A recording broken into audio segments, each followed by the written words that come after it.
Hello students, a very good morning to all of you. I hope all of you are safe at your home and doing your studies regularly. So students, in today's class we will continue the chapter primary activities. कल की class में हमने primary activities में hunting and gathering and pastoralism ये दो primary activities हम read कर चुके थे and today we will continue with the agriculture. As you know agriculture is also a primary activity. जब हम प्राइमरी एक्टिविटी बोलते हैं तो सबसे पहले हम उसको एग्रीकल्चर हम एज्यूम करते हैं कि एग्रीकल्चर के जितने भी वर्क हैं वो प्राइमरी एक्टिविटी में आते हैं. Okay, so primary activities we also known as agriculture and allied activities. Agriculture and उससे रिलेटेड जितनी भी एक्टिविटीज है they are the primary activity. Okay, so primary activity में जो एग्रीकल्चर एक्टिविटी बहुत ज्यादा इंपॉर्टेंट है. सो एग्रीकल्चर में ग्रोइंग ऑफ क्रॉप्स आपने उगाई है, फ्रूट्स आपने उगाए, वेजिटेबल आपने उगाई है, all are the agriculture. Plus animal rearing. Okay, जो पशुपालन है that is also include in the agriculture. So कृषि में हम फसलें उगाना, फ्रूट्स उगाना और वेजिटेबल्स उगाने के अलावा जो पशुपालन है उसको भी इंक्लूड करा जाता है. ओके, सो एग्रीकल्चर सिस्टम में हम डिफरेंट टाइप के एग्रीकल्चर है उनको रीड करने जा रहे हैं. सो एक बार देखते हैं. सबसिस्टेंस एग्रीकल्चर, जो जीवन निर्वाह के लिए कृषि करी जाती है. ये लार्ज स्केल पर नहीं होती है, कमर्शियल फार्मिंग नहीं होती है, प्रॉफिट अर्न करने के लिए नहीं है, बल्कि अपना निर्वाह करने के लिए जो कृषि करी जाती है that is subsistence agriculture. Second one is plantation agriculture. एक लार्ज स्केल पर एक सेम टाइप की क्रॉप है उसको उगाया जाता है और मेनली ये इंडस्ट्रीज के लिए रॉ मटेरियल प्रोवाइड करती है. ओके, आपने एग्रो बेस्ड इंडस्ट्री सुना है, वो इंडस्ट्री जो एग्रीकल्चर पर डिपेंड है. सो एग्रो बेस्ड इंडस्ट्री में जो रॉ मटेरियल जाता है वो प्लांटेशन क्रॉप से जाता है. Next one is extensive commercial grain cultivation. अब क्या हो रहा है, एक्सटेंसिव मतलब बहुत ज्यादा, कॉमर्शियल मतलब पैसा कमाने के लिए, ग्रेन मतलब अनाज, यानी कि एक लार्ज स्केल पर जो फूड ग्रेन्स है उनको उगाया जाता है that is called the extensive commercial grain cultivation. Okay, next one is mixed farming. So in mixed farming it is include with the growing of crops and animal rearing. जब growing और crop पहले farming में animal rearing का work किया जाता है. Mediterranean agriculture, Mediterranean reason के आसपास जो एग्रीकल्चर किया जाता है मेनली फ्रूट्स का और सिट्रस फ्रूट्स जिनमें जूस होता है, जूशियस फ्रूट्स हैं उनको उगाया जाता है. मार्केट गार्डनिंग एंड हॉर्टिकल्चर, इनमें फ्लावर्स का कल्टीवेशन एंड वेजिटेबल का कल्टीवेशन है. These are the market gardening and horticulture. Next one is cooperative farming. अब कई लैंडलेस लेबर होते हैं, उनके लिए गवर्नमेंट जिनके पास में ज्यादा लैंड है उनके लैंड को प्रोवाइड करती है that is called the cooperative farming. Government के साथ में मिलकर के यहाँ पे फार्मिंग करी जाती है, यहाँ पे प्राइसेस है गवर्नमेंट फिक्स करेगी. Okay, and collective farming means जब एक ज्यादा प्रॉफिट अर्न करने के लिए जो फार्मर्स है वो अपना एक ग्रुप बनाए, वो कलेक्टिवली फार्मिंग करते हैं that is called the collective farming. तो मोस्ट इसमें से काफी चांसेस है कोऑपरेटिव या कल्टीवेशन फार्मिंग में से क्वेश्चन आता है, अदरवाइज किसी भी टाइप की फार्मिंग है उसमें से क्वेश्चन आ सकता है. So types of agriculture are very important.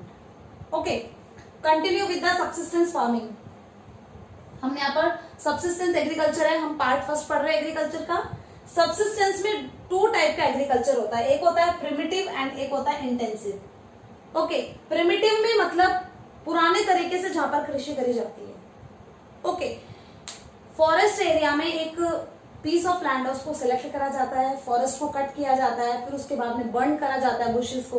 Okay, तो जो ऐश होती है, राख होती है, सो पहली मानसून की शावर तब होती है तब उस पर बीज उगाए जाते हैं. सोविंग का वर्क तब करा जाता है जब फर्स्ट मानसून शावर है, क्योंकि प्रिमिटिव तरीके से है ना, तो इरिगेशन के सोर्स है नहीं, टोटली किस पर डिपेंड है, मानसून पर डिपेंड है. ओके, सो एक पीस ऑफ लैंड उसको सेलेक्ट करा गया, उसको बर्न करा गया, फिर वहां पर उसकी एशेस पर सीड्स उनको ग्रो करा गया और जब सॉइल की फर्टिलिटी खत्म हो जाए तो उसको छोड़ करके दूसरे पीस ऑफ लैंड पर ट्रांसफर हो गए. This is called the primitive, जिसे स्लैश एंड बर्न भी बोलते हैं.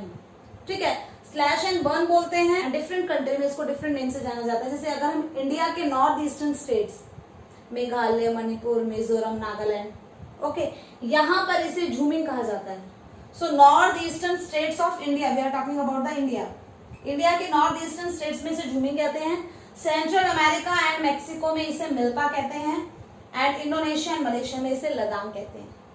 ठीक है, एंड इसमें जो ट्रेडिशनल टूल्स है उनका यूज किया जाता है, मशीन्स का यूज नहीं करा जाता है, ज्यादा लेबर की जरूरत नहीं होती है। सब्सिस्टेंस फार्मिंग में सेकंड आता है इंटेंसिव फार्मिंग। इंटेंसिव का मतलब होता है कि हम जितना ज्यादा प्रोडक्शन ले सकते हैं लैंड से, उतना ज्यादा प्रोडक्शन लेने के लिए डिफरेंट इक्विपमेंट्स यूज करे जाते हैं। तो इंटेंसिव फार्मिंग में टू टाइप के फार्मिंग है। First one is rice dominant areas and second one is non rice dominant areas. वो एरिया जहां पर राइस का कल्टीवेशन किया जाता है, वो एरिया जहां पर राइस का कल्टीवेशन नहीं किया जाता है। ओके, सो सब्सिस्टेंस फार्मिंग में इतना हम कवर करेंगे। ओके, सो सब्सिस्टेंस फार्मिंग में हमने अभी प्रिमिटिव फार्मिंग पढ़ा था, उसके बाद में आता है इंटेंसिव सब्सिस्टेंस एग्रीकल्चर। अब इंटेंसिव में क्या किया जाएगा, देखिए, dense populated monsoon Asia means ये किस एरिया में होती है, जो डेंस पॉपुलेटेड, जहां पर पॉपुलेशन ज्यादा है लेकिन लैंड कम है। Okay, and monsoon type of climate वहां पर है।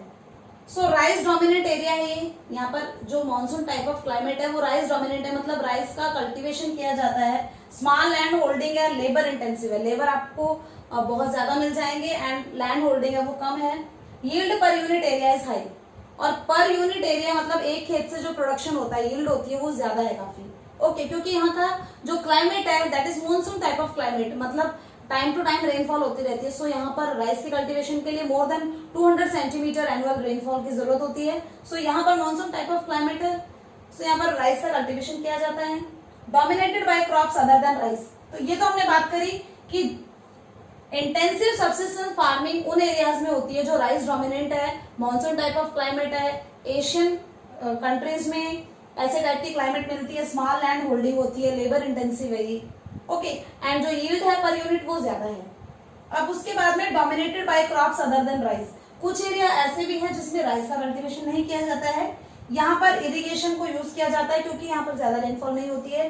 Rice can't grow due to the physical feature, और यहाँ पर राइस का कल्टीवेशन इसलिए नहीं होता क्योंकि यहाँ का फिजिकल फीचर ऐसा है।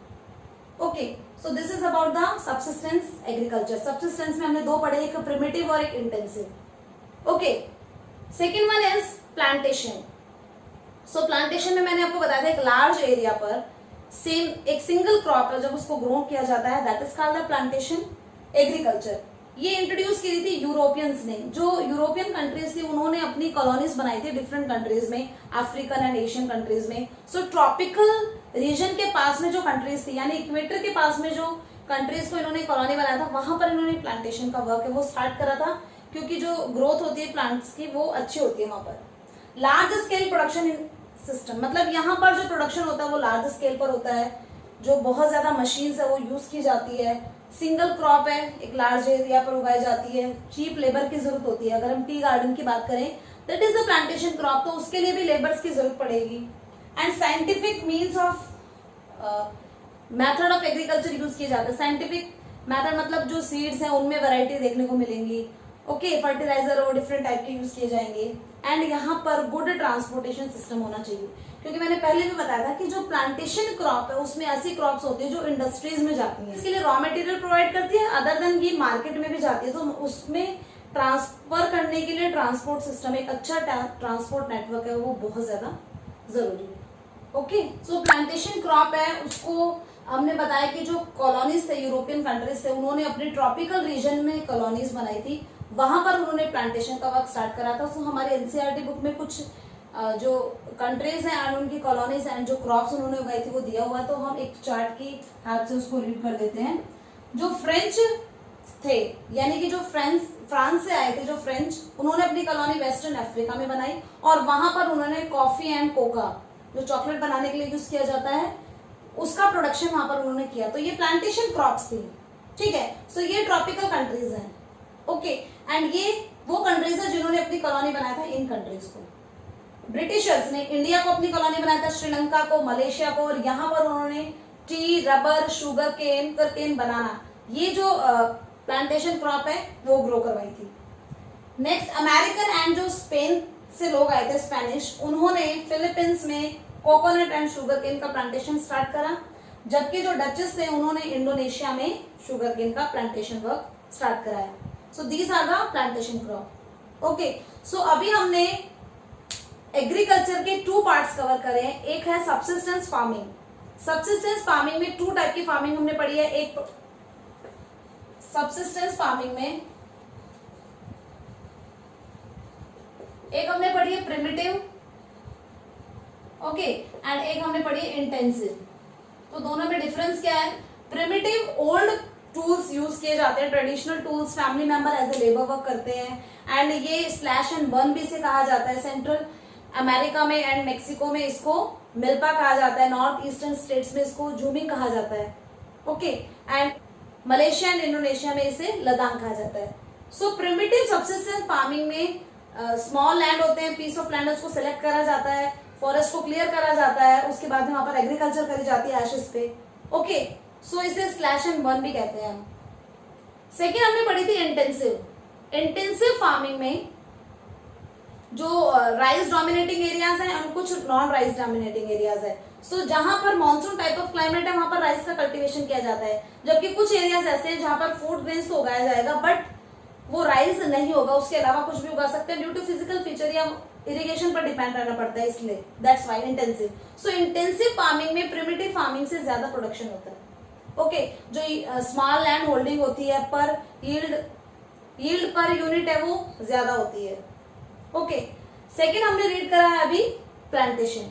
सो प्लांटेशन में एक लार्ज स्केल होता है, ये यूरोपियन कंट्रीज है, उन्होंने अपनी कॉलोनीज में जो ट्रॉपिकल कॉलोनीज है वहां पर इंट्रोड्यूस कराई थी। लार्ज स्केल पर एक सिंगल क्रॉप है उसको ग्रो किया जाता है, मशीन्स यूज की जाती है, साइंटिफिक मेथड यूज किए जाते हैं, इंटेंसिव लेबर की इसमें जरूरत पड़ती है, एंड ट्रांसपोर्ट सिस्टम है वो एक बेटर होना चाहिए, ओके। पर्टिकुलर टॉपिक के आपको रिवीजन इसलिए कराए जा रहे हैं पार्ट्स में, टॉपिक्स के, मतलब चैप्टर रिवाइज करने के लिए नहीं दे रहे हैं पूरे, बल्कि टॉपिक्स को कवर करा रही हूँ मैं आपको। डेली कुछ टॉपिक्स दिए जा रहे हैं ताकि अगर आप टॉपिक को अच्छे से रीड कर लेते हैं एनसीईआरटी बुक में से, एंड वीडियो को अगर आपने केयरफुली देखा है तो आपको कोई भी क्वेश्चन है वो आप इजिली कर पाएंगे। चलिए कुछ इंपॉर्टेंट टर्म्स देखते हैं इस चैप्टर की, ओके।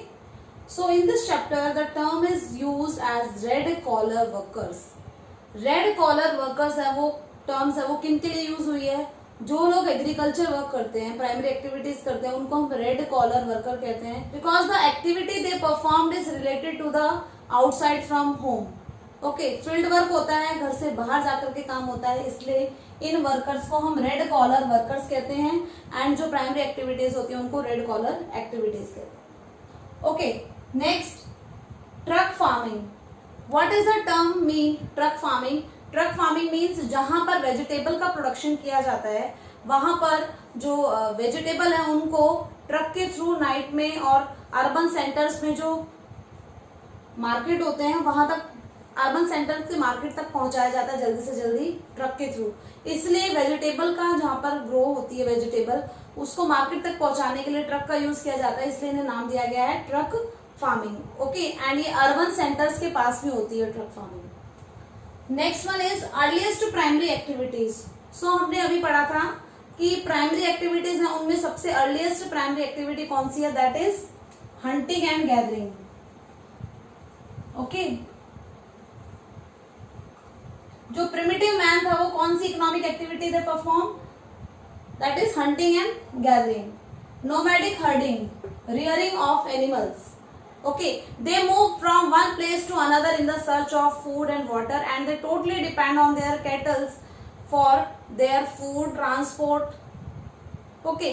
So ये nomadic herding में जो nomads होते हैं, जो pastoralist होते हैं, इन्हें pastoralist हर्डिंग भी कहा जाता है। जो पेस्टोरलिस्ट होते हैं वो एक जगह से दूसरी जगह according to the climatic season and weather, कि उनकी कैटल्स के लिए, उनके एनिमल्स के लिए कौन सा वेदर भी सुटेबल होगा, तो ये in the search of food and water, ये एक प्लेस से दूसरी जगह इनका मूवमेंट होता रहता है, ओके। सो प्रिमिटिव मैन करता था नोमैडिक हर्डिंग, लेकिन अभी लाइफ स्टॉक कमर्शियल फार्मिंग करी जाती है, जिसमें कि जो लाइफ स्टॉक होते हैं, जो कैटल्स होते हैं, उनको एक ही पर स्टेबल रह करके जो परमानेंट रेंजेस होते हैं यानी कि जो फार्म्स होते हैं वहां पर एनिमल रेयरिंग की जाती है सेकेंड टाइप ऑफ हर्डिंग में, ओके।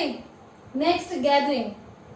अब गैदरिंग का जो वर्क होता है मीन्स इसमें collection of foods, root and other important things जो हमें फॉरेस्ट से मिलती है, गम्स, वो उनकी गैदरिंग करी जाती है। तो अभी किन एरियाज में होती है? ये हायर लैटिट्यूड पर, हायर लैटिट्यूड्स, यानी जैसे जैसे हम इक्वेटर से दूर जाते जाएंगे वहां पर गैदरिंग वर्क होगा। तो ये होता है northern Canada and northern Eurasia, okay. Next, every farmer is a member of cooperative society. अब कोऑपरेटिव सोसाइटी में हमने बताया था कि जो मेंबर्स हैं वो अपनी सोसाइटी बना लेते हैं, दे पूल देयर रिसोर्सेज, ज्यादा प्रॉफिट कमाने के लिए जो फार्मर्स हैं वो एक साथ मिलकर के एग्रीकल्चर वर्क करते हैं, तो वो अपनी सोसाइटीज बना लेते हैं एंड जितना भी प्रॉफिट होता है उसको फिर वो डिस्ट्रीब्यूट कर लेते हैं। तो every farmer is a member of cooperative society. किस कंट्री में हर एक फार्मर है वो कोऑपरेटिव सोसाइटी का मेंबर है? That is Denmark. Okay, Denmark में हर एक फार्मर है वो कोऑपरेटिव सोसाइटी का मेंबर है। Next, dairy farming.